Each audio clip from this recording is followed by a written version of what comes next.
నాకు ఈ సినిమాలో అవకాశం ఇచ్చిన మా డైరెక్టర్ అండ్ ప్రొడ్యూసర్ గారు వరప్రసాద్ సార్కి thank you very much sir. అలాగే ఈ సినిమాలో నాకు చాలా మంచి క్యారెక్టర్ ఇచ్చారు. ప్రతి ఫంక్షన్లో ఇలా చెప్తారు జనరల్గా, కానీ నేను ఈసారి మనస్ఫూర్తిగానే చెప్తున్నానండి దీన్ని. ఎందుకంటే నేను వెళ్ళిన రోజు చాలా కేర్ తీసుకుని ఈ క్యారెక్టర్ ఎలా చేస్తే బాగుంటుంది, ఎలా ఉంటే బాగుంటుంది అని చాలా కరెక్షన్స్ చేశారు. హెయిర్ స్టైల్ మారుద్దామా, గెడ్డ ఉంచుదామా తీసేద్దామా, మీసం ఉంచుదామా తీసేద్దామా, అసలు ఈడు ఉంచుదామా తీసేద్దామా, ఇలా చాలా రకాలుగా ఆలోచించి చివరిగా నాకు అవకాశం ఇచ్చారు. అమ్మయ్య అనుకున్నాను, థ్యాంక్స్. ఎందుకంటే ఒక పూట టైం తీసుకుని చాలా సరే ఇలా బాగుంటుందిలే అలా క్యారెక్టర్ మీద ఫోకస్ చేసినప్పుడు ఆ క్యారెక్టర్ ఖచ్చితంగా పండుతుందండి. డైరెక్టర్ గారు ఫోకస్ చేస్తే అలాగే నాకు ఫోకస్ చేసి క్యారెక్టర్ డిజైన్ చేసి చాలా మంచి అవకాశం ఇచ్చారు. అలాగే రక్షిత్ గారు ఆ నెక్లెస్ గొలుసు పాటతో అన్ని ఊళ్ళల్లో అందరి మనసుల్లోకి వెళ్ళిపోయారు.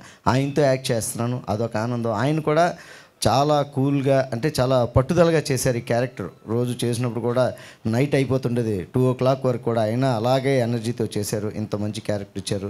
థ్యాంక్ యూ వెరీ మచ్ అండి. మీ మీడియా వారి సహకారంతో, ఆడియన్స్ సహకారంతో మరి ఈ ఆపరేషన్ మీ సక్సెస్తో ఈ ఆపరేషన్ గ్రాండ్ సక్సెస్ అవ్వాలని నేను కోరుకుంటున్నాను అండి. థ్యాంక్ యూ వెరీ మచ్ అండి. అలాగే ఇక్కడ ఎంటైర్ టీంని అంతటినీ ఎంకరేజ్ చేయడానికి వచ్చిన విశ్వక్షేణ్ గారికి కూడా thank you sir. Thank you very much అండి.